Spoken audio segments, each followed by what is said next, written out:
in YouTube. This is Justin, aka Demonic Sweaters. I know it's been a long time since I made a video like this, but I am back with a pretty cool one, and today I'm going to show you guys my Macintosh SE30 Raspberry Pi. It's just a Macintosh SE30 case with a Raspberry Pi built inside, and just kind of set it up as an audio video workstation. What you just heard, or not video really, I actually haven't tried video on it, but I want to do that actually and see how well I can actually, or what I can actually do with video on this thing. I'm assuming not too much, but maybe some. But anyway, right now it's set up mostly as an audio workstation, and I used this in a performance 2 nights ago, Saturday night here in Brooklyn, and well, actually it was in Queens, but that's irrelevant. But what you just heard playing on there was a number of Linux audio programs sort of running together. I was using Seek24 as well as Jack Rack and QSynth, and I've done other videos on doing this exact setup before, so if you're curious about that, you can check out my other videos. Now, this video is a little bit disjointed just because I put it together pretty quickly. I was trying to finish this thing before this show, and basically the parts, the screen got delivered pretty much like 2 days before the event, and I had to go to B&H and buy a lot of other things to put in it. But it ended up working, and I did get some video footage while I was doing those other things. So what I'm going to do is go back and show you guys basically what I did to build this, and then I'll show you what's inside and just give you a little bit of a demonstration. So stay tuned.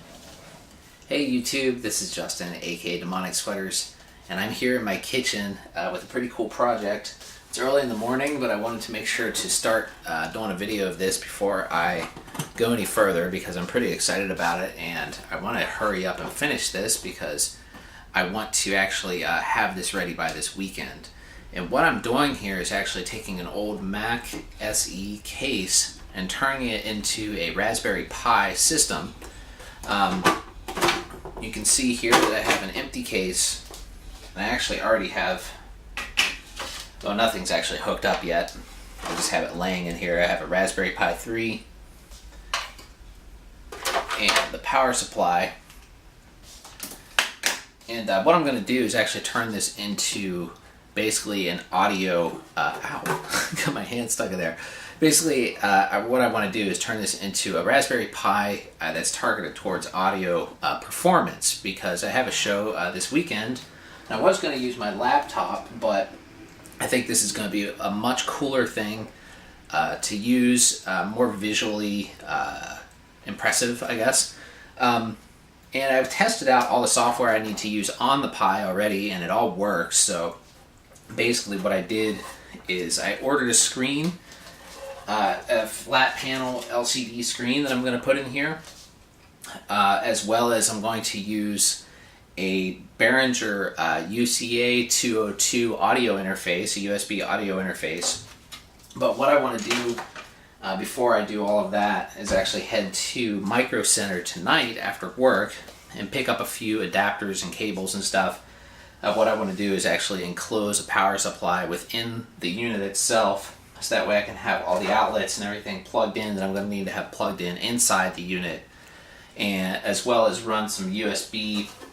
Maybe what I'll do originally, sorry I'm kind of jumping all over the place here, but originally what I was going to do was cut out this little section right here. You can see I traced a line around that and basically just set the Pi right in there, so you would be able to have access to the ports on the back of the Pi. But now I got to thinking that maybe I'm not going to do that and actually give it a few more USB ports, or maybe I'll do that as well as add a couple more. But I'm not exactly sure yet. I need to go to Micro Center and see what they have. If they have like a USB hat or something I can put on the Pi, then maybe what I'll do is just cut this a little bit bigger. Or I'll get some type of USB hub. A powered hub would be best, because, you know, once I start plugging a lot of things in here, it might actually put too much strain on the power of the Raspberry Pi. So, yeah.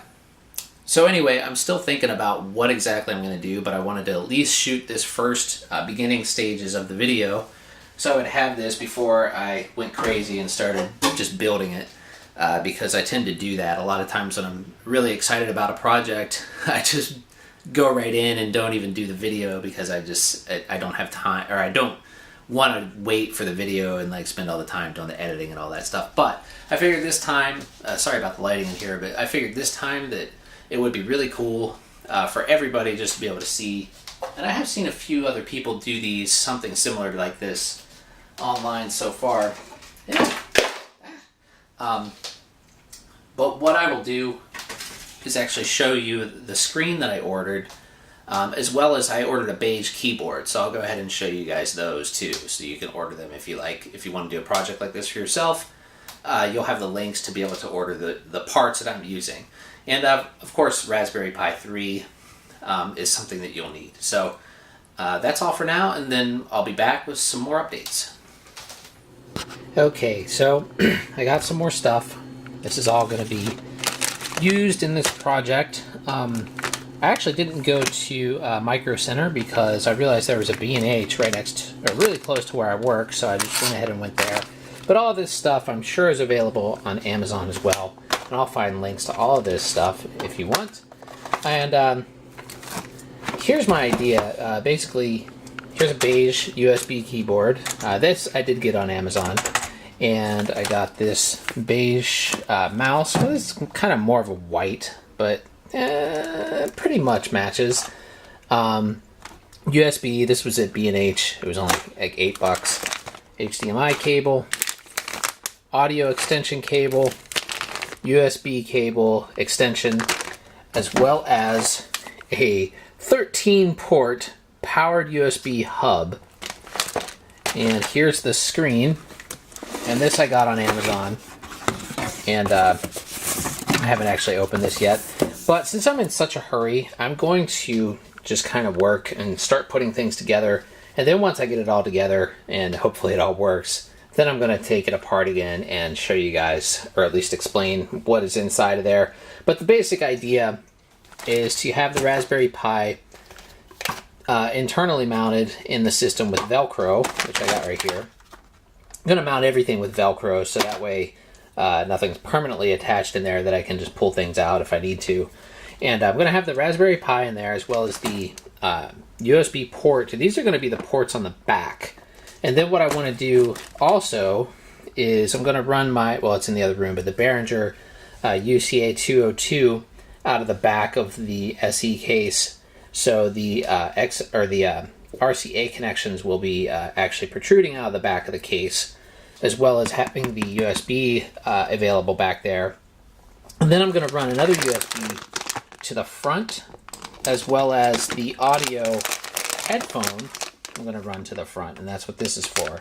And then so all that stuff will be hooked up, as well as the screen and the Pi and the USB hub, into this power strip, which I will also mount inside of the case. So basically, once it's just plugged in, everything will just power on. I would like to put a switch on there eventually, but I don't think I'm going to have time for that right now. So I'm just going to, throw it all in there and see if I can make it work.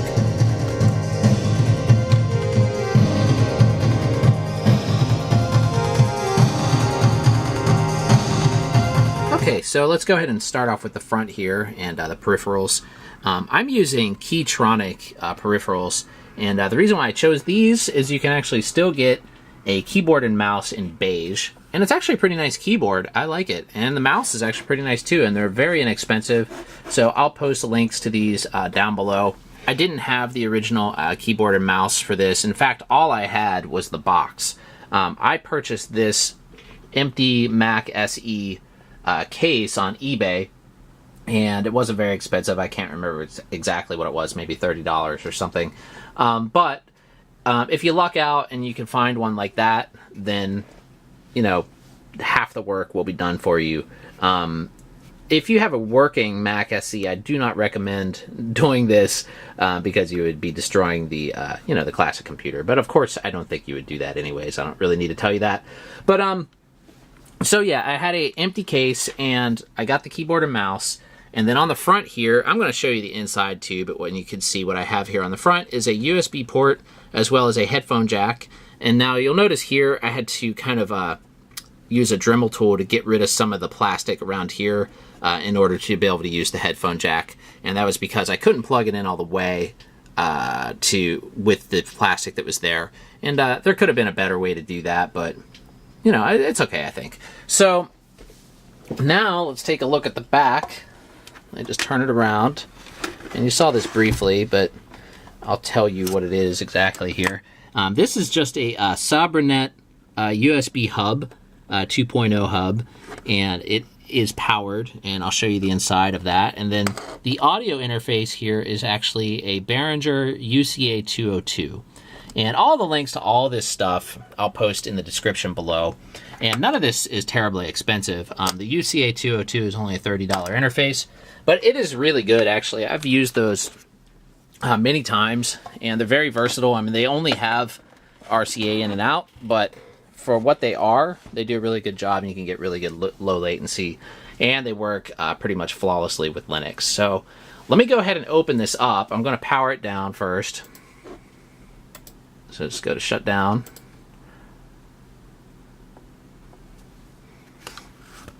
And then I will show you the rest. I have a switch in the back, but it's not super easy to get to. You may have noticed there's some smudges on the screen here, and that's unfortunate. The reason why that happened is when I played this gig, I had it sitting on a bench, and a bunch of kids threw their backpacks on it, and that kind of scratched the screen, so I had to buff the scratches out of there. But you can't really see it when it's on. It's just when it's off you see the buffing marks. And if you're wondering how I did that, I actually used a dry board eraser. You can actually buff out scratches on LCDs. I found some other information on YouTube about that. And if it's a glossy screen, you end up with those kind of smudges right there. But I'm getting way off topic here, so let me go ahead and open this up. I'm going to have to set the camera down for a second. All right, so I have this propped open now, and I don't use any screws to connect it. It pretty much just stays on there as long as you just you know, put it in place. When I moved it around, I put a couple of pieces of tape on there, but it's fine with no screws on it, sitting on a desk, just so you can get into it easily. The screen, I don't even recall the brand name of this screen. I'm going to post the link below. And it was, I think, around $60, and it is an 8-inch screen. There's really no 9-inch 4:3 ratio screens out there that I could find. And I looked a lot, too, and I did some research on this, and pretty much everybody said the same thing, that an 8-inch was about the only one that you could use. And like the reason why I knew this one would be perfect is because when I was reading the reviews, somebody had posted a photo in the Amazon reviews doing this exact thing, except it was in a Macintosh Plus, but they used this screen for this exact type of project, and I was like, well, there's the one. So it's HDMI. It has other hookups as well. You'll see it has video, you know, just standard RCA video jacks, as well as a BNC jack, whatever that is. USB, which I'm assuming you could plug a USB drive in there and play something out of it, but I'm not sure. I haven't tried that. And it also has VGA. And the picture on it is actually quite good. It's 1024 by 768. It has sound, which comes out of these little speakers right here if you're using the onboard HDMI and the Raspberry Pi. And the speaker in this case, I don't have it hooked up to anything. I toyed with the idea with connecting it to, you know, the monitor and using the HDMI output to power this speaker, but I really didn't need to, because once I turned it on and tested it with the monitor speakers, it sounded pretty much as good as it would sound with that, so I just left it how it was. Now, here on the front, all I did was just run a couple of extension cables, and I used hot glue, and I had to use the Dremel tool, like I said, to kind of just make this a little bit bigger to fit those cables through there. And then I used hot glue to secure them. And then now let's move to the inside. On the inside here, I have, hopefully you can see that, it's a little bit dark. Let me see if I can get a torch on my phone. Give me 1 second. Okay, so there is the Behringer UMC404HD, and it pretty much fits perfectly in the Mac SE expansion slot. So I really didn't have to cut any holes for that. It pretty much just fit in there perfectly how it was, and I also used hot glue to secure that to the case. And then I have from the headphone out of that running, that's the extension cable that runs to here. So I actually can use headphones with the Behringer interface rather than the headphone jack on the Raspberry Pi itself. Of course, you could use the Raspberry Pi audio. That would be fine as well, but I wanted something a little bit better, and so I went with the Behringer UCA202. Now, the Raspberry Pi, now that I brought that up, is right here. Now, a lot of these components, like the Pi and the screen, I actually use industrial strength Velcro to connect those, so that way I can move them and pull them out if I needed to. And I highly recommend getting the actual Velcro brand industrial strength Velcro, because it's very strong and it really won't fall. Like, the screen is like very secure in here with only Velcro, and it only connects really on the corners, because the original screen, of course, was convex because it was a CRT, and the flat screen is flat, so it doesn't really make any connection to the middle here, even though I did put Velcro there anyways, but it doesn't make any connection. However, I would like to mention that the original screen had these 4 supports on each corner, and so I had to use the Dremel tool as well to kind of grind those off a little bit in order to make the screen sit in there a little bit more securely. Now, if you want to align the screen, basically you just get it up as close to these as you can, these little screw holes, with leaving enough space to get them to go over the top of these original screw mounts. And if you do that, it should be pretty much in the right place. Going side to side, mine's still a little bit off, but I can easily pull it off of there and reattach it if I want to with the Velcro. What else? Oh yeah, so for power, what I did is I just Velcroed a power strip in here, surge protector power strip, and I just have all 3 adapters, one for the USB port in the back, and one for the screen, and then one for the Raspberry Pi itself. Now, the USB port, the reason why I wanted to go with a powered port, there is the Raspberry Pi will only put out 1 amp total of power for USB. So if you plan on connecting, like in my case, I want to connect a lot of audio devices, sound card and Midi controller and everything, even though the sound card is plugged directly into the Pi itself. But these sound cards only use about 50, I think it's 50 milliamps or 100 milliamps max. So that's no problem there. But for the rest, I wanted to be able to hook up as many peripherals as I wanted to without having to worry about a power surge or frying the Raspberry Pi itself. And that one, this port, or this hub, I keep calling it a port, but this hub is actually, it's almost too big. The plastic part itself fits in there perfectly, and I basically just cut away a slot in the back for the size of that. That was pretty much where all of the original ports were anyway, so I just cut that out with the Dremel tool as well. But the only thing is the power adapter. I don't know if you can see in there. Let me get in really close. It doesn't really fit. So what I had to do, and I'm actually quite amazed that this even worked, is I had to bend the port, or the plug part of that power connection. And I know this isn't really the best way to do this, but I was in a hurry, and I was like, well, if this works, it'll work. And if it doesn't, then I'll think of something else. But I just bent it at a right angle, and then plugged it in and shoved it in there, and it's working. I think if I tried to move it in and out, it would probably break because it has quite a bit of pressure on it. But as long as I don't touch it, I think it's fine. The other idea I had was to actually just remove the power connector part and then just solder the wire directly to the board inside of the hub, which is what I might do eventually. But of course, you can get a different USB hub. This one has 13 ports, or 12 in the back, and that's really pretty ridiculous. I mean, I will never have that many things plugged into here. But the reason why I wanted this one is I liked how it lit up, and then 2, I liked that it just sort of fit in there perfectly on the bottom, so I thought that was pretty good, or almost perfectly.